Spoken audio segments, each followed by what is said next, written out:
ஊரு முழுக்க அமைதியா இருந்தது. சூரியன் மேற்கு பக்கம் உதயிச்சுக்கிட்டு இருந்தான்.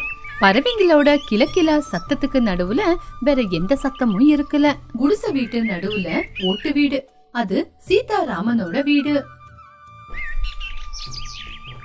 சீதா காலையில எந்திரிச்சு வாசலுக்கு தண்ணி தெளிச்சு கோலம் போட்டுக்கிட்டு அவ்வளோ குளிர்லயும் அவளோட மூஞ்சி ரொம்ப அழகா இருந்தது. அதே நேரத்துல காய்கறி கூடைய தலைமையில வச்சுக்கிட்டு கணக்கம் வந்தா. என்ன சீத்தம்மா, அதுக்குள்ள எந்திரிச்சிட்டியா? இன்னும் கோழியே கூவல, அதுக்குள்ள நீ எந்திரிச்சு வாசலுக்கு தண்ணி தெளிச்சு கோலம் எல்லாம் போட்டுட்ட? இன்னைக்கு கார்த்திகை திங்கக்கிழமை, என்ன விஷயத்த மறந்துட்டியா? குளிர் அதிகமா இருக்குன்னு வேலை செய்யாம இருக்க முடியுமா? குளிர் எவ்வளவுதான் இருந்தாலும் பொம்பளைங்க வேலை செய்யணும். இதெல்லாம் நான் மறப்பேனா? எல்லாமே நம்ம தலை எழுத்து. என்னதான் பண்டிகை இருந்தாலும் இந்த வீட்டுல இருக்கிற ராமையா வேலைக்கு போனாதானே முடியும். அவரு காலையிலேயே எந்திரிச்சு வயலுக்கு போயிட்டாரு. என்ன, ராமையண்ண அதுக்குள்ள வேலைக்கு கிளம்பி போயிட்டாரா? பாவம் ராமையண்ண. நேத்து நான் சந்தையில பார்த்தேன், முகமே வாடி போய் இருந்துச்சு. ஏன், சரியா விளைச்சல் வரலையா? ஏதோ கவலையா? சீதாவும் கவலையோட, ஆமாண்டி சீதா, இந்த வருஷம் விளைச்சல் நல்லா விளையல. வெயில் அதிகமாயி தண்ணி கூட இல்லாம வயலெல்லாம் காஞ்சி போயிருக்கு. அதே கவலைதான் அவருக்கு. இன்னைக்கு எனக்கு பிறந்த நாள், அது கூட அவருக்கு ஞாபகம் இருக்கா இல்லையான்னு தெரியல.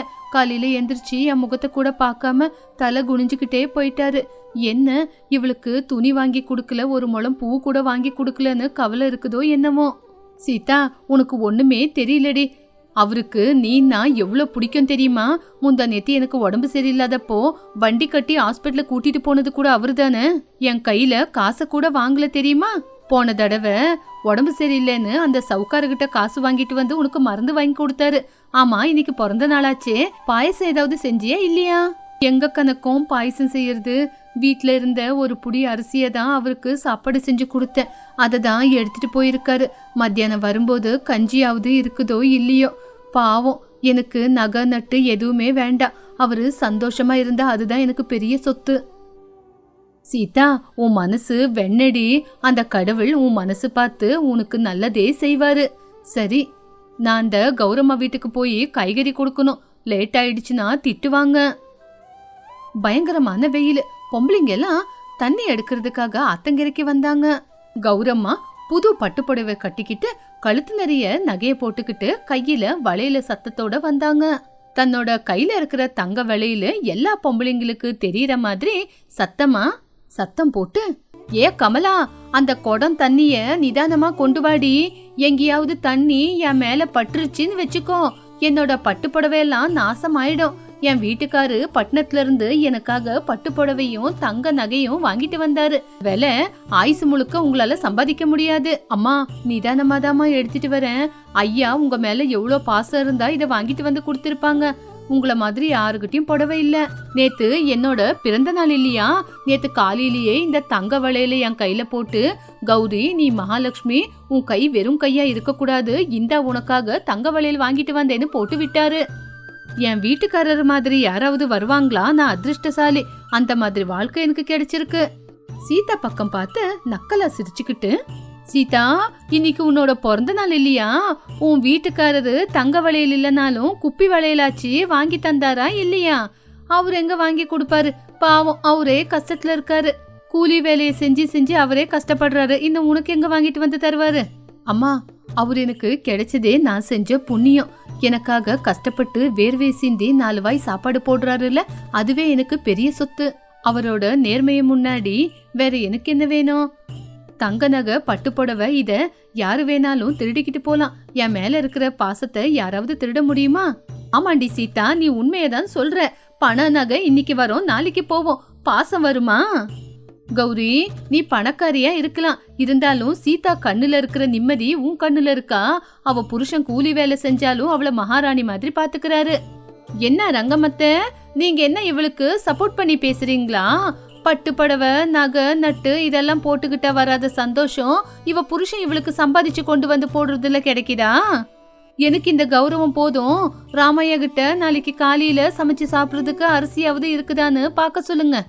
கமலா மெதுவா ரங்கம்மா காதுல யாருக்கும் கேட்காத மாதிரி, ரங்கம்மத்த, நேத்து நைட்டு ஐயா வந்து அம்மா மூஞ்சில வளையல தூக்கி விசிறடிச்சாரு. அது அம்மா வெளியில சொல்லல. இந்த விஷயத்த வெளியே சொன்னா அவங்க மரியாதை தானே போகும். நைட்ல எப்பவுமே சண்டை போட்டுக்கிட்டு அழுந்துகிட்டே தூங்குவாங்க. சரி சரி, அவ காதுல விழுந்தா சண்டை வரப்போகுது. வாங்கம்மா, எல்லாரும் கிளம்பலாம். சீதா, உன் புருஷன் வர நேரம் ஆயிடுச்சு, சீக்கிரமா கிளம்புமா. அவனுக்கு போய் ஏதாவது சமைச்சு கொடு. வரங்கத்த அம்மா, போயிட்டு வரேங்கம்மா அப்படின்னு சீதா அங்கிருந்து கிளம்புனா. சூரியன் அஸ்தமாயிடுச்சு. புருஷன் வீட்டுக்கு வரல. புருஷனுக்காக காத்துக்கிட்டு இருந்தா. ராமையா வயல்ல வேலையை முடிச்சுக்கிட்டு வந்தாரு. ராமையா ரொம்ப அசதியோட வேலை செஞ்சு வீட்டுக்கு நடந்து வந்தாரு. வந்தவரு ரொம்ப சோர்வாயி திண்ண மேல உக்காந்தாரு. சீதா ராமையாவுக்கு ஒரு சொம்புல தண்ணி கொண்டு வந்து காலுகிட்டே வச்சா. சீதா, என்ன மன்னிச்சிடு. காலையில உன் முகத்தை பார்க்காம ஓடி போயிட்டேன். உன் கண்ணுல இருக்கிற ஆசையை பார்த்து பதில் சொல்ல முடியாம போயிட்டேன். ஏங்க அப்படி பேசுறீங்க? காலையில போன மனுஷன் பச்சை தண்ணி கூட குடிக்காம வாடி போய் வந்திருக்கீங்க. மூஞ்செல்லாம் வாடி போயிருக்கு. நீங்க வெயில்ல கஷ்டப்பட்டுக்கிட்டு வந்தா என் மனசு கேக்குமாங்க? இப்படி உக்காருங்க, உங்களுக்கு கஞ்சி காய்ச்சி கொண்டு வரேன். நிதானமா காலை கழுவிக்கிட்ட தன்னோட கைய முன்னாடி நீட்டுனா. அந்த கையில கொஞ்சம் மல்லிப்பூ, அதே மாதிரி கொஞ்சம் காட்டுப்பூங்களும் இருந்துச்சு. அந்த பூ வாடி போக கூடாதுன்னு ஒரு வாழை இலையில அந்த பூவை சுத்தி கொண்டு வந்தான். இன்னைக்கு உன் பிறந்த நாள். உன்னை சந்தோஷப்படுத்தலான்னு பட்டு புடவை வாங்கி கொடுக்க தெரிஞ்சவங்க எல்லார்கிட்டையும் கடன் கேட்டேன். இல்லைன்னு சொல்லிட்டாங்க. இது நம்ம தோட்டத்துல விளைஞ்ச பூ. இதை மட்டும்தான் என்னால கொடுக்க முடிஞ்சது. உன்னை மகாராணியா என்னால பாத்துக்க முடியல.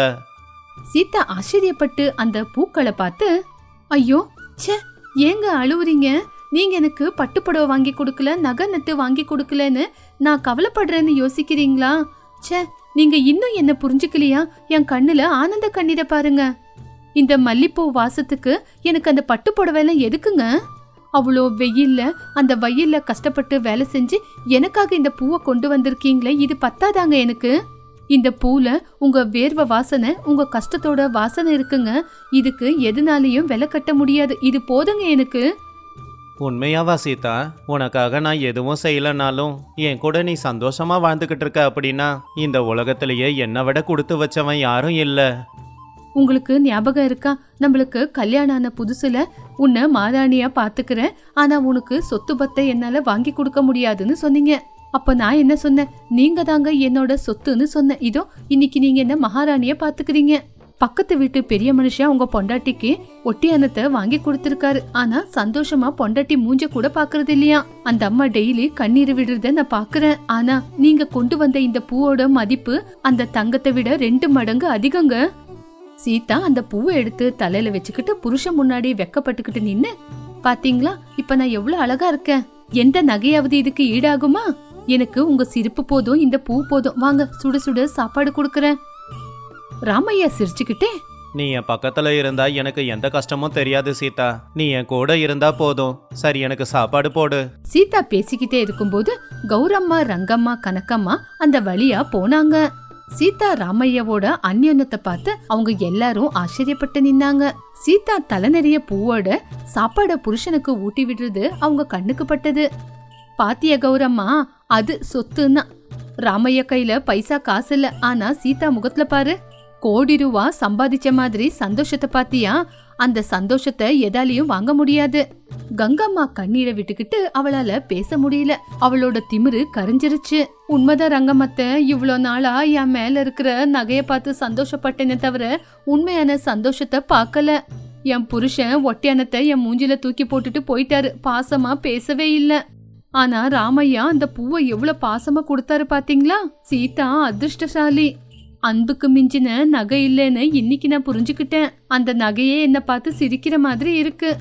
கனக்கம் பின்னாடி இருந்து வந்து, அதுக்கு தாங்கம்மா மனசுதான் முக்கியம் அப்படின்னு சொல்லுவாங்க பெரியவங்க. அந்த பூவோட வாசத்தை பாத்தீங்களா? அது சாதாரணமான வாசம் இல்ல, அன்போட வாசம். சீதா ஏழையா இருக்கலாம், ஆனா அவங்க மனசு ரொம்ப பெருசு. நீங்க எல்லாரும் சேர்ந்து என் கண்ணை திறந்துட்டீங்க. சரி வாங்க வாங்க, அவங்க சந்தோஷமா இருக்கும்போது நம்ப இருக்கீங்க. நாளைக்கு காலையில என் வளையல வித்தாவது ராமையாவோட வயலுக்கு தண்ணிய பாய்ச்சணும். ராமையா கஷ்டத்துல இருக்க கூடாது, சீதா சிரிப்பு வாடக்கூடாது. எல்லாரும் சத்தம் இல்லாம அங்கிருந்து கிளம்புனாங்க. நிலா வெளிச்சத்துல வீடு வெளிச்சமா இருந்தது. சீதா வீட்ல இருந்து வர சிரிப்பு சத்தம், மல்லிப்பூ வாசம் அந்த கிராமம் முழுவ பரவிச்சு. இந்த கதை மூலியமா நம்ம தெரிஞ்சுக்க வேண்டிய விஷயம் என்னன்னா, அன்பை விட பெரிய நகை வேற எதுவுமே இல்ல. பணத்தால சொத்து நகைய வாங்கலாம தவிர சிரிப்பு சந்தோஷத்தை வாங்க முடியாது.